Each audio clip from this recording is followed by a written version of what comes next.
Bienvenidos a Euronews hoy, este viernes 15 de febrero. Les ofrecemos las claves informativas del día en Europa y en el mundo. Comenzamos con los titulares. Pedro Sánchez confirma el secreto a voces y convoca elecciones generales en España para el 28 de abril.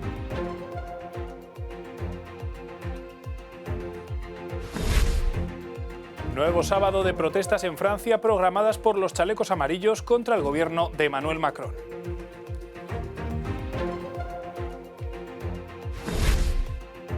Donald Trump declara la emergencia nacional para conseguir fondos para su muro con México, tras la negativa del Congreso a concedérselos.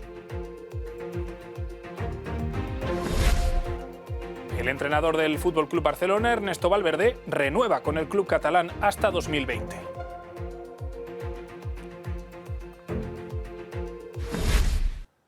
Era el secreto a voces tras el rechazo a los presupuestos. España tendrá un año cargado de urnas con las elecciones generales que se celebrarán dentro de 2 meses.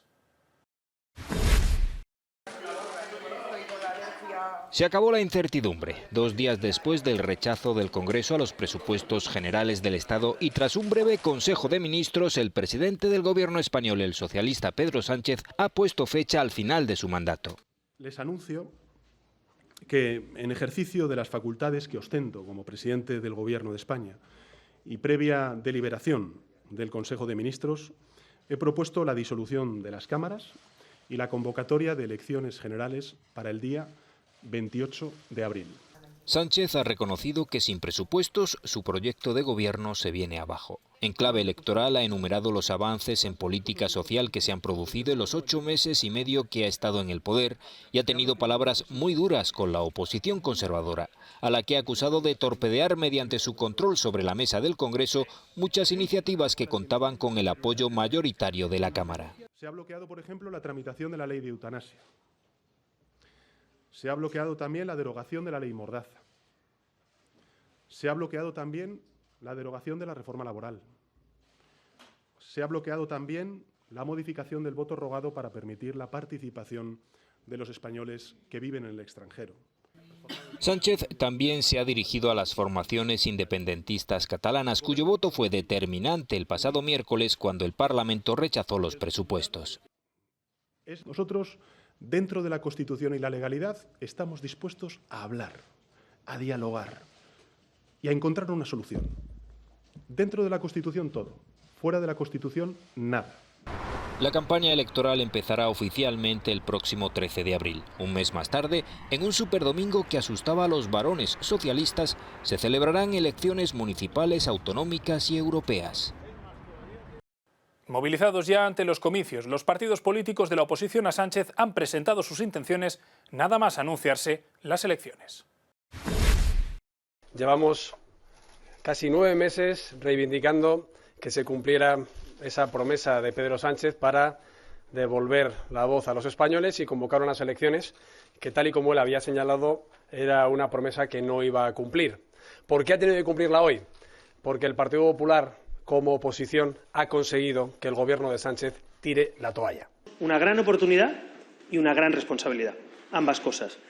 Las riendas del futuro de España la tienen los españoles en su mano y en su voto. El voto es la munición de los demócratas, el voto es la manera de decidir el futuro de tu país. Y ahora que Sánchez ha decidido acabar esta escapada viendo que no tiene ningún sentido y que además no tiene nadie que le apoye, ni siquiera sus socios separatistas, ahora es el momento de España, es la hora de España. Sí que consideramos que son unas elecciones que son claves también para Cataluña, unas elecciones en que el independentismo ha de poder salir reforzado y ha de tener el mayor peso y la mayor importancia posible en las Cortes españolas. Pedro Sánchez tratará con las encuestas a favor de volver a la Moncloa, pero tendrá muy difícil hacerlo solo y necesitará pactar. Euronews ha entrevistado a la politóloga Cristina Monge sobre el posible escenario postelectoral. Al final de esta sesión tendremos que votar sí o no. ¿Cuál ha sido el mayor logro y el mayor fracaso de Pedro Sánchez en sus casi 9 meses al frente del gobierno español? Nos responde a ello Cristina Monge, politóloga, directora del área de conservaciones de la Fundación Ecología y Desarrollo y profesora de Sociología en la Universidad de Zaragoza. Bueno, yo creo que el mayor logro ha sido conseguir poner en el debate y en la agenda pública cuestiones sociales que se venían reclamando, cuestiones como la subida del salario mínimo interprofesional, la subida de las pensiones, temas como la lucha contra la pobreza infantil, con un comisionado específico para ellos. Sin embargo, ¿cuál ha sido el mayor fracaso? Pues bueno, yo creo que claramente la apuesta que se ha hecho por intentar solucionar el desafío independentista, como se ha podido ver. En cierta medida era la espada de Damocles que tenía encima de su cabeza desde que inició la legislatura.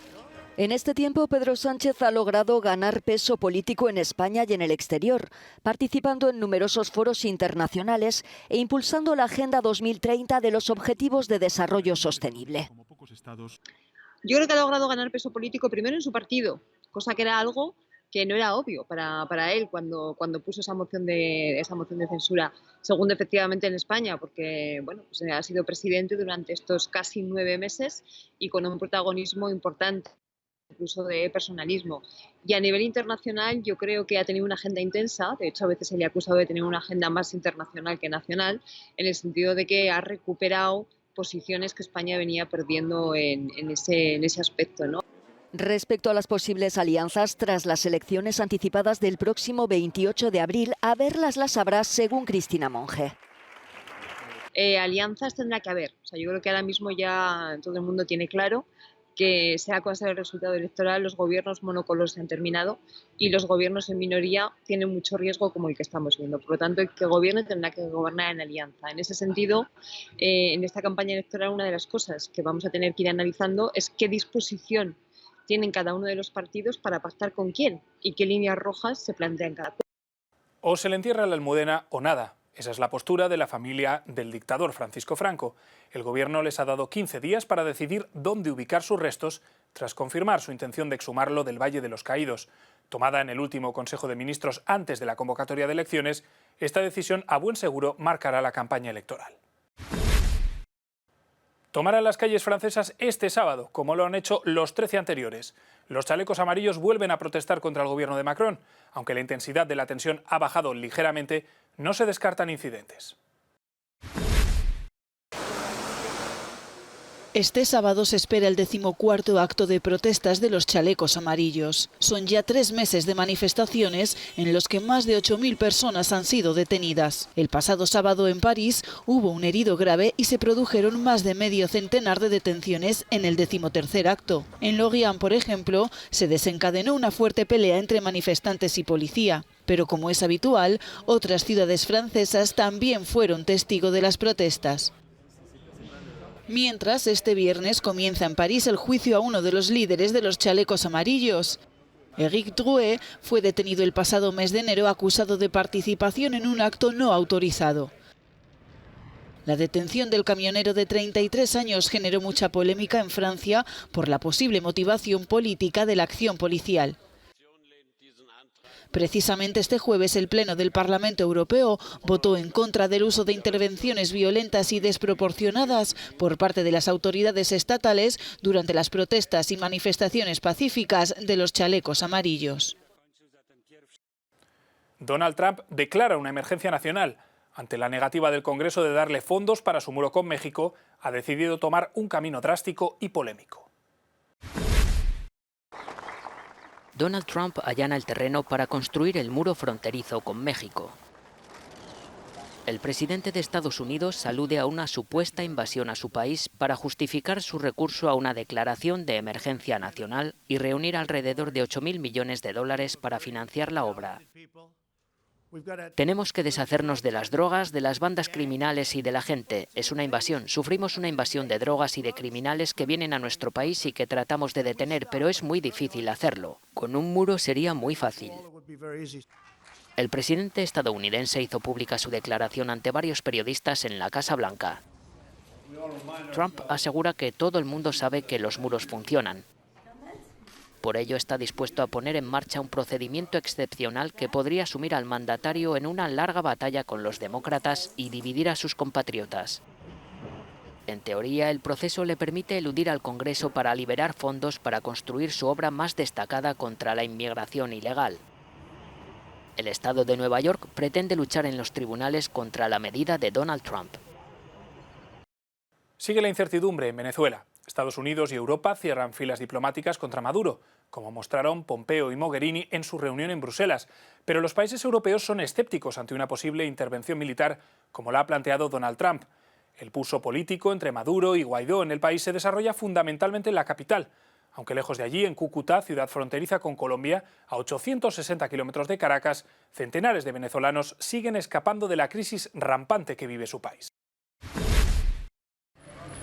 Cada día 25.000 venezolanos cruzan la frontera entre Colombia y Venezuela. La mayoría vuelve después de comprar lo que no puede encontrar en su país, pero alrededor de 3.000 personas se van para no volver. La violencia y la crisis en los servicios sanitarios afectan a multitud de familias. Muy fuerte todo, mucha necesidad. Mi familia ya toda está acá y yo era la última que quedaba, pero ya no puedo, pues. Los niños se me enferman, entonces tuve que emigrar. Es doloroso dejarlo, pero espero que Venezuela cambie pronto. José y sus amigos están emigrando a Ecuador, pero no tienen dinero para comprar los billetes de autobús. Caminarán los 1.500 kilómetros que les separan de su destino. A pie, caminando, patrón, caminando, guerreando, de aquí hasta allá, durmiendo en cartones, pidiendo cola, como sea, pero de cualquier manera uno tiene que llegar allá. Dejar Venezuela, dicen, no es nada fácil. Sí, nos afecta porque dejamos a los familiares, a su madre, a sus hijos, uno deja a sus nonas, deja a sus abuelitos, deja todo allá y toca arrancar para adelante, guerrear fuertemente para poder tener lo de uno, pues, ¿sí me entiende? Poder tener lo que uno le toca, su casita, su algo, puede mandar plata para allá para que puedan comer, medio comer, porque tampoco es que le mandamos una fortuna para allá. Cerca de la frontera, miles de personas se agolpan frente a un comedor de beneficencia. La mayoría de los que comen aquí no son migrantes. Cruzan la frontera de Venezuela cada día para recibir alimentos. Los gerentes de los comedores de beneficencia no lo dudan. Hay una crisis humanitaria en Venezuela. Mire lo que está pasando aquí. Todos los días vienen 5.000 hermanos venezolanos a comer. Si no existiera la crisis, entonces ¿qué tendrían que hacer aquí? Nada. Los hechos hablan. Más de 2,3 millones de venezolanos han dejado su país desde el año 2015, según Naciones Unidas. Este es el puente de Tienditas fronterizo entre Colombia y Venezuela que no ha llegado a ser inaugurado. El gobierno de Nicolás Maduro ha colocado 2 contenedores y un camión cisterna bloqueando el lado venezolano de la frontera. Nicolás Maduro se niega a autorizar la entrada en Venezuela de los suministros humanitarios enviados por los países que reconocen a Juan Guaidó como presidente interino. Maduro cree que la entrada de esos suministros podría facilitar la intervención militar extranjera en Venezuela. Héctor Estepa, desde Cúcuta para Euronews. Renueva con el Fútbol Club Barcelona hasta 2020, hasta el final de la presidencia de Bartomeu.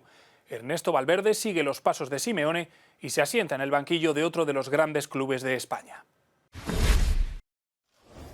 Se queda en el Barcelona. Ernesto Valverde ha prolongado su contrato con el equipo blaugrana por una temporada con opción a otra.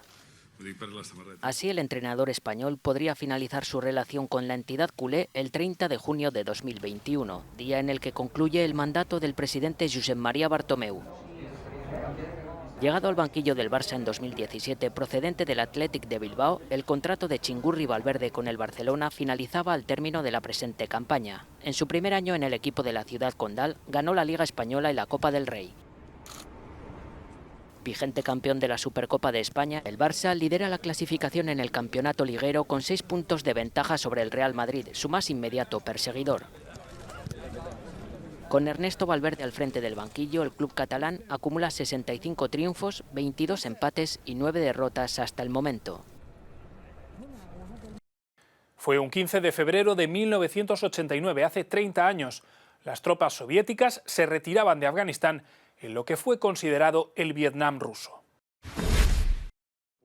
Hace 30 años se retiraban las tropas soviéticas de Afganistán, una invasión que duró 10 años y cuyo fiasco es considerado uno de los detonantes de la caída de la URSS.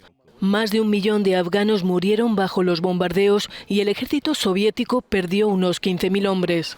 Junto a los vestigios de los combates entre soviéticos y mujahidines financiados por la CIA, queda la estela de Masud, héroe nacional, y el amargo recuerdo de una operación militar soviética para la que Moscú contaba con una petición de ayuda del gobierno de Kabul de la época.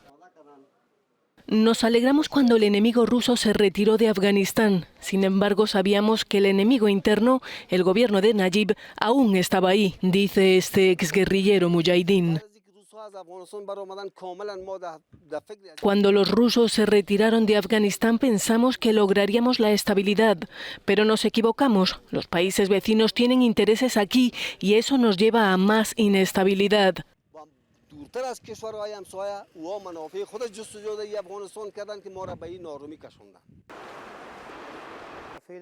Si Estados Unidos hoy en día se retira de Afganistán, existe un 100% de posibilidades de que se produzca una guerra interna, considera este otro mujahidín.